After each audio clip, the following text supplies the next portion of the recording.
Olá, está no ar mais uma edição do Jornal da Câmara. Hoje nós contamos aqui no estúdio com a presença do vereador doutor Tiago Duarte, do Democratas.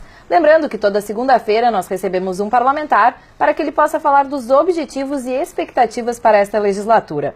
Vereador, seja muito bem-vindo ao Jornal da Câmara. De pronto já pergunto para o senhor, né? Terceiro mandato, quase 13 mil votos nesta última eleição. Quais são as expectativas? Como que tem sido? A gente encerrou aí esse primeiro semestre já de atividades. Quais são as suas expectativas, então, para os próximos meses e anos que seguem? Obrigado, Luciana. Obrigado a todos os teus telespectadores. A gente tem sempre renovado uma expectativa de melhoria, principalmente das áreas que a gente mais trabalha, que são a questão do meio ambiente e a questão da saúde. Então a gente traz essa esperança de que realmente a gente possa, ao final desse período, ter serviços melhores, um acesso mais globalizado da população do que a gente tinha antes. Certo, o senhor sempre teve aí, então, como prioridade, como foi colocado, a saúde. Tem uma questão, o senhor tem instalado uma frente parlamentar em defesa do Hospital Parque Belém para a reabertura dele. Como que tem sido os trabalhos? Qual a situação também da saúde a um nível mais amplo da cidade, não apenas focado no Hospital Parque Belém? A gente não pode deixar de desconhecer a questão dos fechamentos dos hospitais que tem ocorrido em Porto Alegre, pelo menos nessa última década, né? Porto Alegre teve fechamentos de importantes instituições hospitalares que, sem dúvida nenhuma, pioram a saúde da cidade. E a última dela, e derradeira, foi a do Parque Belém, que a cidade precisa se mobilizar e evitar que isso realmente ocorra. Há 2 semanas atrás, nós tínhamos 31 pacientes esperando por leito de UTI nos postos de saúde de Porto Alegre, os postos de 24 horas. Que funcionam 24 horas. 31 pacientes de UTI, ou seja, pacientes inclusive no hospital clandestino, que é o pronto atendimento da Cruzeiro, entubados lá, né? Só o Parque Belém pode ter 20 leitos de UTI. Então, o Parque Belém, só nessa relação, eu já te digo que o Parque Belém pode ser a grande salvaguarda, se bem utilizado, da saúde de Porto Alegre. Ele pode melhorar muito a saúde de Porto Alegre. Lá nós temos de 200 a 400 leitos. A cidade precisa desses leitos. Nós temos lá a possibilidade de voltar a ter procedimentos de alta complexidade em neurocirurgia, em cirurgia ortopédica, em cirurgia geral, em nefrologia, que fazem falta para a cidade. A demanda reprimida, por exemplo, em traumato-ortopedia, é de 4 anos, em alguns casos. As pessoas estão ficando aleijadas na cidade de Porto Alegre. Nós estamos transformando doenças curáveis em incuráveis. Então, por isso é que a Câmara tomou essa atitude. Eu tenho grande honra em presidir, nesse momento, a Frente Parlamentar em defesa do Hospital Parque Belém. Não interessa se ele vai ser um hospital público 100%, se ele vai ser privado, se ele vai ter uma parceria público-privado. O que interessa para a cidade é que ele tem que funcionar. E pelo que a frente tem acompanhado, vereador, existe algum indício de que ele possa ser reaberto, alguma expectativa ou não? Olha, a gente tem, como eu te disse, trabalhado para isso e tem tido muita esperança nisso, né? Só que não depende só dos vereadores, depende da gestão municipal da saúde, do secretário, da gestão estadual da saúde e do presidente da mantenedora. Então, dessas 3 autoridades é que depende mais a reabertura do Hospital Parque Belém. Algumas premissas são concretas, ou seja, a gestão que ele vinha tendo, ele não pode continuar tendo. Tem que ser uma gestão mais profissional e uma gestão que esteja de acordo com as necessidades da cidade, né? Se por um lado a gente observa isso, por outro lado a gente observa que a Secretaria Municipal da Saúde e Estadual da Saúde não podem virar as costas para o hospital.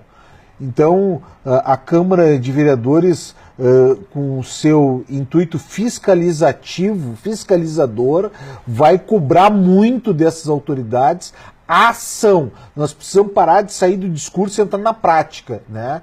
Precisamos atender os pacientes. E isso faz parte da ação que precisa ser empregada naquele hospital. Vereador, falando dessa troca de governo, falando da Secretaria Municipal da Saúde, né, tivemos alguns avanços nesse ano, como o ampliamento, a ampliação no horário de atendimento dos postos de saúde. Como que o senhor avalia a gestão até agora, então, desse novo governo no que diz respeito à saúde de Porto Alegre? A ampliação é baseada numa lei municipal minha, né? Uma lei de 2010 e que infelizmente foi sancionada pelo prefeito Fogaça e que infelizmente o prefeito Fortunati não tinha colocado em ação. O prefeito Marquesan, através da Secretaria Municipal de Saúde, o secretário Erno, colocou em ação esta situação e já abriu 3 postos até às 22 horas. Eu acho muito salutar isso, porque 70% a 80% dos pacientes atendidos nas emergências são classificados como azuis e verdes, ou seja, são pacientes que poderiam ser atendidos nos postos de saúde. Então, isso vai desafogar as emergências, mas nós precisamos avançar mais nisso, né? Ou seja, nós temos, por exemplo, numa região crucial da cidade, que é a Restinga Extremo Sul, uma grande demanda reprimida, uma dificuldade de acesso aos serviços de saúde, e a gestão anterior da saúde acabou fechando o grande local de atendimento que existia naquela região, na Restinga, que era o pronto atendimento da Restinga. Então, há uma mobilização da comunidade e que nós estamos apoiando e estamos juntos para a reabertura do pronto atendimento da Restinga, para dar vazão sim aí a 300, 400 atendimentos por dia tão necessários para aquela área da cidade. Então, no mesmo prédio onde era o pronto atendimento da Restinga, a comunidade tem se mobilizado para que lá a gente possa ter atendimento básico estendido até às 10 da noite. E nós tivemos lá a grata satisfação de receber a semana passada o secretário Bruno Vanuzzi, né, que é o secretário de Parcerias Estratégicas do município, para poder pensar também de que forma pode colocar aquele prédio, fazer com que aquele prédio volte a funcionar, né? Então, ali nós temos observado aquela questão e o que foi feito na gestão anterior, naquele prédio principalmente, e se refletiu em outros locais da cidade, foi um grande desperdício de recursos públicos, como aliás a gente já dizia anteriormente. Vereador, a gente tem um tempo enxuto aqui no Jornal da Câmara, vou aproveitar para perguntar para o senhor projetos de lei. O senhor já teve projetos de lei aprovado nesse ano com relação a questões de meio ambiente, como a instituição de área de preservação permanente na Zona Sul, teve também o tratamento para pessoas com câncer, né? Queria que o senhor destacasse projetos que foram aprovados e também projetos que podem entrar na votação aí no próximo semestre. Então, eu acho que foram projetos importantes da região sul da cidade, lá do bairro Ponta Grossa, um projeto em parceria com o vereador Luciano, né? Então a gente tem que ter pensar a cidade de forma global, de forma junto com a comunidade. Então me deu muito orgulho fazer esse projeto junto com outro vereador. A questão do pacientes com possibilidade de perda de membro, sentido ou função, ou casos oncológicos, de poderem marcar sua consulta diretamente no hospital, para evitar que essa doença se torne incurável.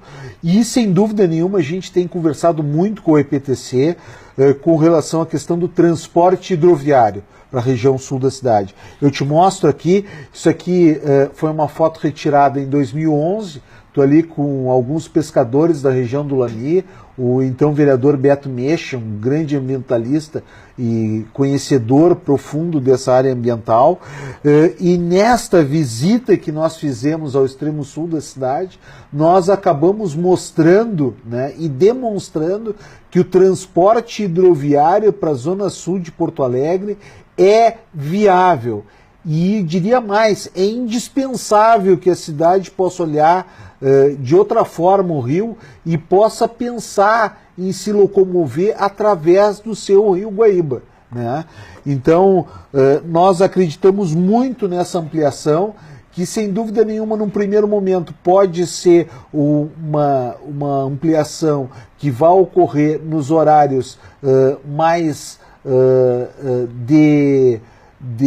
para serem viagens mais turísticas, mas que sem dúvida nenhuma ao longo do tempo podem ser inclusive encarados como transporte de passageiros, um outro modal capaz até de competir, inclusive em termos econômicos, em termos financeiros, do valor da tarifa, capaz de competir, dependendo da demanda, até com a lotação, até com esse transporte mais alternativo. Então, a gente acredita muito isso e acha que pode ser uma grande mola propulsora de desenvolvimento para a região extremo sul da cidade, que carece tanto disso, para poder ter um desenvolvimento sustentável e alavancar uma melhor qualidade de vida para eles e para o resto da cidade de Porto Alegre.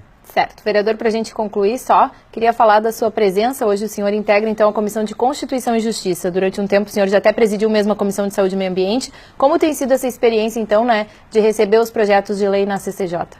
Eu acho que é muito importante, eu acho que faz parte do trâmite do vereador dentro da Casa Legislativa. Então, já fui presidente da COSMAN, da Comissão de Saúde e Meio Ambiente, por 2 vezes, já fui presidente da Casa, já fui presidente da CDCOM, da Comissão de Direitos Humanos, e agora na CCJ uma nova experiência analisando a constitucionalidade dos projetos, uma vez até que eu tenho uma formação jurídica. Provavelmente, o ano que vem a gente deva estar como presidente da CCJ, que é a comissão que, na verdade, recebe todas as propostas legislativas dos vereadores e do Executivo. E vamos estar analisando isso com todo critério, com toda a clareza e com toda a responsabilidade que a Câmara e que a cidade precisa e exige da gente. Certo. Obrigada pela sua presença no Jornal da Câmara, vereador. Eu que agradeço.